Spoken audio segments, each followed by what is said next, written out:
2, 3, 4. Stick my feet together. Now they're magnetized. Make sure I'm in the center of the spectator. I would misdirect while I was talking to them. I'd get a hold of the material. I'd say, okay, watch.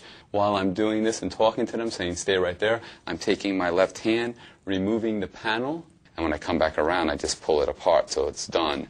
Now I'm ready in position to take my leg right out.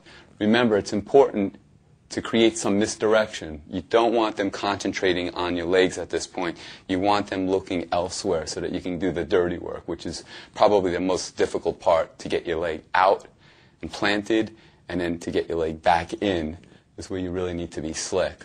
So when you're in this position, I usually just bring my hands forward while I come and get everything to position. Now the next phase of this is just literally to balance yourself, as we discussed before, and just create the illusion in presentation that you're going to float. Arch your back, look up in the air, bring your hands up and be.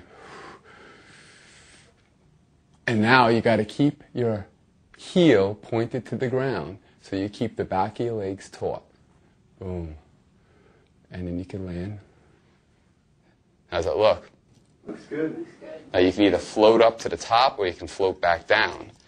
And you get your foot back in. But if you float to the top, you can float up to the top. Boom. And this is the position you land in. Your foot actually lands on top of the shoe.